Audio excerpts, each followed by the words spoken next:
성경 사도행전 4장 같이 보시겠습니다.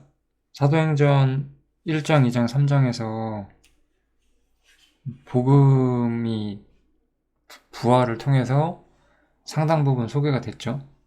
사도행전 2장에서는 예수님의 부활과 하늘에 속한 영광, 그리고 교회가 거기로 부르심 받는 거를 받고, 그 다음에 3장에서는 이스라엘의 회복을 받습니다. 아무튼 교회에 대한 모든 것이 2장에서 전부 드러난 건 아니고 이제 바울을 통해서 뒷부분에서 또 드러나게 되긴 하는데, 어쨌든 큰 맥락에서 봤을 때 2장은 교회, 3장은 이스라엘에 관한 복음이라고 볼 수가 있죠. 4장에서는 어쨌든 이 예수의 부활을 중심으로 주님을 증거하자는 거잖아요. 그래서 예수의 부활을 힘있게 전했던 성령 충만한 사람들, 그런 사람들의 이야기가 나온다고 보시면 될 것 같습니다.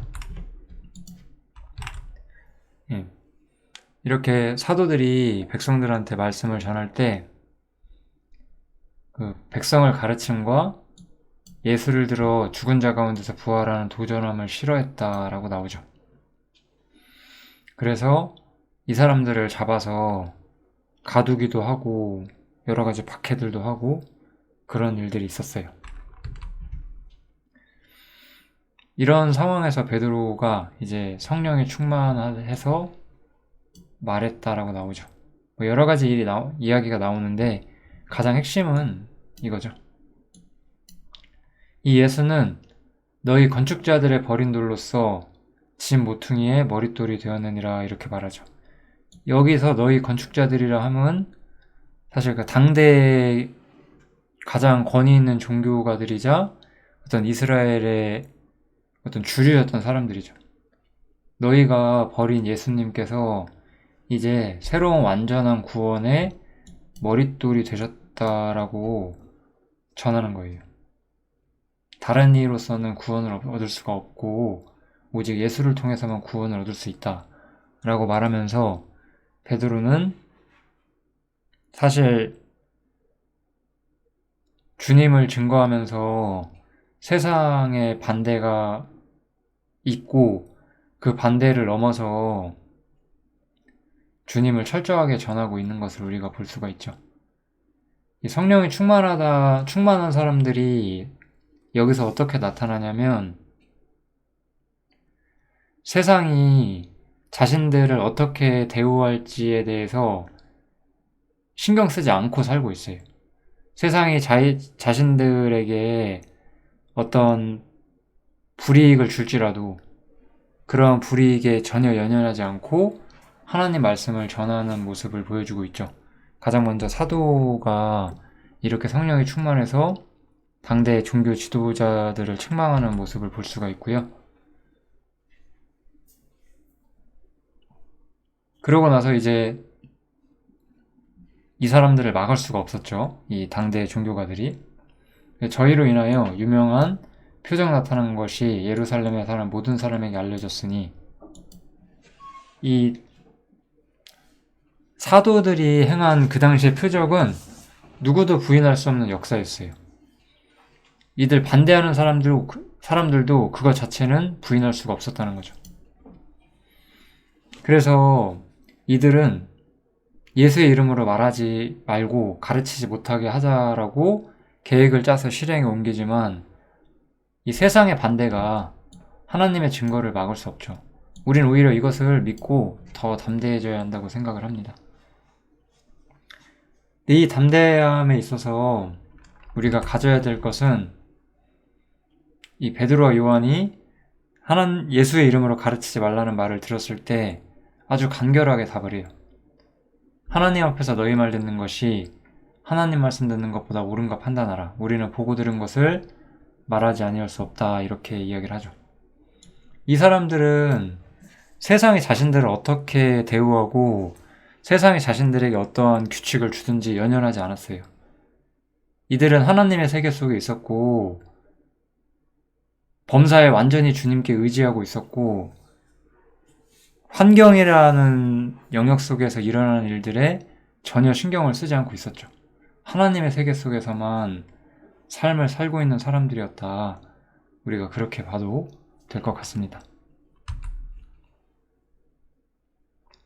이렇게 어떠한 반대 속에서도 사도들은 주님을 전하는 일에 있어서 물러나지 않았었고요.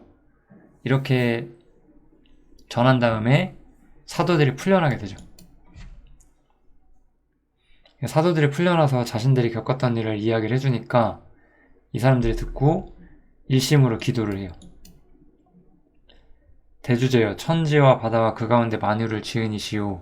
먼저 하나님께서 천지의 주제이시자 창조주라고 말씀을 하시고, 또 시편 2편이죠. 이거는 시편 2편인데 시편 2편에 보면 어찌하여 열방이 분노하며 민족들이 허사를 경영하였는가, 이러면서 세상이 그 기름 부음 받은 자를 대적한다는 이야기가 시편 2편에 나오는데, 이 사람들이 이것에 대해서 제자들과 함께 논하고 있죠.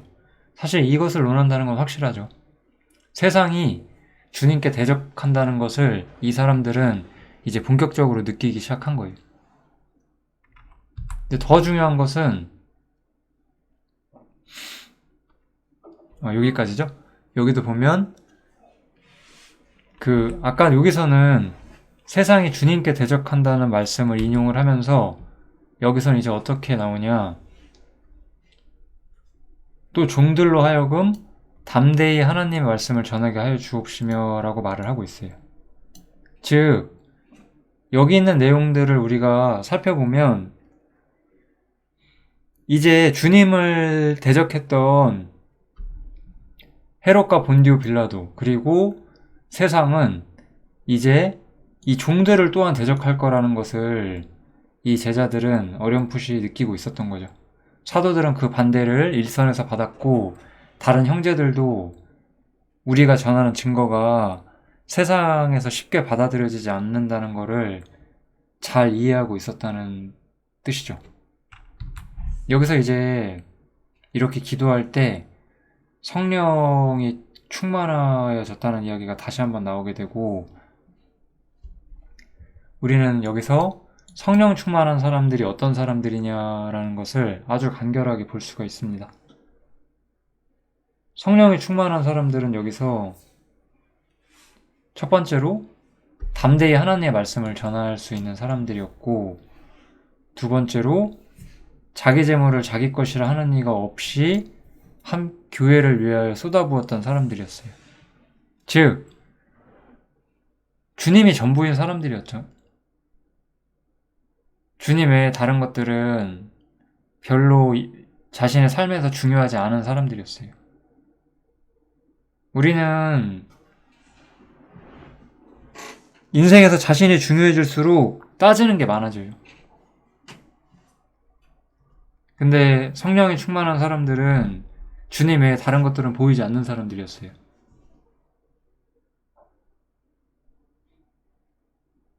주님 외에 다른 것들이 보이지 않기 때문에 하나님 말씀을 전하다 반대를 받고 자신의 소유를 없는 것 같이 여겨서 그런 것들을 되게 세상은 이상하게 생각하잖아요.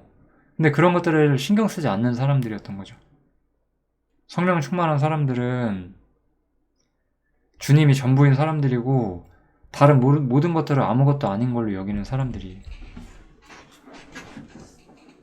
우리가 다른 모든 것들을 아무것도 중요한 것으로 여기지 않는다면은 사실은 하나님 말씀에 순종하는 것이 더욱더 쉽게 될 거예요. 우리가 인생을 살면서 모든 면에서 우리가 더 하나님께 상당히 몰입되어 있는 삶을 살 수가 있을 것 같다, 이렇게 생각하시면 될 것 같습니다. 성령 충만은 그래서 어떤 교회 안에서 경험하는 어떤 특별한 순간적인 체험으로 나오지 않고 있고, 성령 충만은 우리의 삶에 커다란 영향을 미치고 우리의 삶이 하나님으로 가득 차 있는 모습을 우리가 볼 수가 있죠. 원래 그리스도인들은 이것이 가장 중요해요. 환경을 아무것도 아닌 걸로 여기는 거. 하나님 말씀 외에 나머지 것들은 전부 다 허상이라는 것을 아주 명확하게 항상 보고 있는 사람들. 그런 사람들이 바로 성령 충만한 사람들이고 하나님께 가까이 있는 사람들이라고 볼 수가 있겠죠.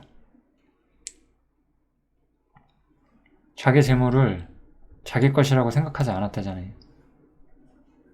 이것이 꼭 돈만 그런 게 아니죠.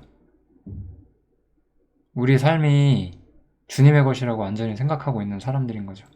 이것이 바로 성령 충만한 사람들이고, 성령 충만한 사람들은 그래서 자기의 일을 구하지 않고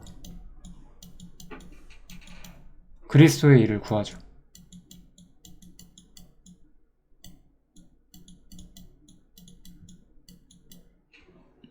우리가 이 부분을 좀 깊이 생각을 하면 좋을 것 같습니다. 여기서 이제 저는 두 가지 정도를 그냥 실천적인 측면에서 우리가 한번 말을 해본다고 했을 때, 삶에서 자신의 필요와 자신의 요구 같은 거를 중요하게 생각함으로써 그리스도의 일을 멀리할 수가 있어요, 사람이. 그것도 성령 충만하지 않은 모습이겠죠? 그냥 일상적인 자신의 소유 때문에 그럴 수 있고, 또 하나는 이제 가끔은 우리가 그런 사람들이 있죠. 성령 충만한 사람들은 여기 보시면 개인 경건이 없어요. 우리는 너무 가끔씩은 개인 경건 혹은 그러니까 하나님과 자신의 관계에서 자기가 얼마나 잘 사느냐, 그러니까 자기 일은 아니지만 자기 평가에 너무 중요하게 생각하는 경향이 있죠. 지금 내가 어느 정도의 진보에 이른 그리스도인인가, 이런 거를 따지는 거죠. 이런 일 할 동안에 그리스도를 구하시는 게 낫죠. 그래서 하나님 말씀을 담대히 전할 수 있고, 세상의 반대가 당연하다는 걸 알면서도 세상에 주님을 증거하는 것을 부끄러워하지 않고, 또 자신의 소유를 고집하느라 하나님의 일을 뒷전으로 이루지 않는 그런 삶이 바로 성령 충만한 삶이 실천되고 있는 거라고 우리가 볼 수가 있을 것 같아요. 성령이 충만하다는 것은 결국 이 땅에 매이지 않는 삶이다. 우리가 그렇게 봐도 무방할 것 같습니다. 우리가 자신의 삶에 매여 있으면 그건 결코 충만한 사람의 삶이라고 할 수가 없죠. 그 다음에 이제 마지막으로 바나바라는 사람이 나오는데, 이 바나바라는 사람도 자신의 소유를 팔아서 사도들의 발 앞에 두었어요. 이 사람 역시 성령 충만한 사람이었고, 이제 여기서는 잠시 이름이 소개되고 있지만 아주 중요한 인물이기 때문에 다음에 바울과 함께 언급을 하면 될 것 같습니다. 사도행전 4장은 아주 단순한데, 어떻게 사는 삶이 진정으로 성령 충만한 삶이라고 할 수 있느냐, 그것은 여기서는 항상 그거예요. 단순히 우리가 원래 웅변가라서 말씀을 잘 전한다고 해서 성령 충만한 건 아니에요. 우리의 삶이 예수를 쫓는다면은 그것은 세상이 원래 안 좋아하는, 세상과는 이렇게 반대되게 되잖아요. 우리의 삶이 예수를 쫓는다면은 세상은 그것을 항상 어리석다고 여길 거예요. 그러한 것들을 부끄러워하지 않는 거죠. 주님을 믿고 주님을 의지하는 삶을 어리석다고 말하는 가증한 자들이 너무 세상에 많은데, 언젠가 그들에게 심판이 임할 것이기 때문에 우리는 항상 주님께 모든 것을 맡기고 그분의 영광을 위해 사는 것, 그것이 성령 충만한 사람의 삶이라고 볼 수가 있습니다. 교회가 황폐해졌을 때 제가 느끼는 하나의 문제 중에 하나가 아까 이 자기평가인데요. 그러니까 주님의 일을 하지 않는 거예요. 교회에서 섬김과 봉사를 하지 않아요. 교회에서 섬김과 봉사를 하지 않으면서 내가 얼마나 경건한 사람인지 자신의 개인 경건만을 따지는 거죠. 난 이렇게 성경 배우고 기도하고 있어. 뭐 이런 거. 우리가 교회 안에서 일하지 않는다면 그런 거는 아무 소용이 없죠. 우리는 성령 충만이라는 것은 단순히 하나님의 것을 받기만 하는 것이 아니라 우리가 받은 것을 통해서 세상이 감당치 못하는 삶을 살아가는 것이 바로 성령 충만한 삶이 될 수 있다. 이렇게만 보시면 될 것 같습니다. 성령 충만에 대해서는 에베소서에서도 제가 이야기를 했고요. 아마 스테반 이야기에서도 다시 할 것 같은데 여기서는 그냥 좀 포괄적으로 우리의 삶이 주님께 더 드려져 있는 것, 진짜 드려져 있는 것. 단순히 뭐 이렇게 기독교 시스템 속에서 뭐 열심히 교회 다니고 봉사하고 이런 게 아니라 세상의 편에 서지 않고 하나님의 편에 서서 세상의 것들을 아무것도 아닌 것으로 여기는 것. 세상의 것들을 아무것도 아닌 것으로 여기는 방법이 바로 이거잖아요. 자기 재물을 제 것이라 하는 사람이 없다는 것. 이게 바로 세상의 것을 아무것도 아닌 것으로 여기는 거죠. 물질에 대해서 자유롭지 못하는 거는 우리가 충만에 이르는데 상당히 갈 길이 많이 남아있다라는 뜻일 수가 있습니다. 물질에 대해서 좀 생각을 많이 해두시는 것은 엄청나게 도움이 돼요. 왜냐하면 이 물질 때문에 우리의 인생이 갈리거든요. 이 물질 때문에 학생들은 무익하게 공부를 하고 청년들도 무익하게 자신의 커리어를 위해 살고 또 중년이 되고 장년이 돼서도 무익하게 자신의 돈벌이를 중심으로 살면서 인생을 낭비하죠. 이 물질 문제에서 자유롭지 않다는 것은 실상 하나님한테 자신의 삶을 아주 부분적으로 내어드리고 있다 이렇게 생각하시면 될 것 같습니다. 왜냐면 이 세상에 내 것은 없어요. 먹을 것과 입을 것이 있으면 족한 줄 알고 그 이상의 것들에 고민하지 않는 삶이 훨씬 더 하나님께 몰입되어 있고 성령으로 충만한 삶이라고 볼 수가 있겠습니다. 사도행전 4장 여기서 마치겠습니다. 감사합니다.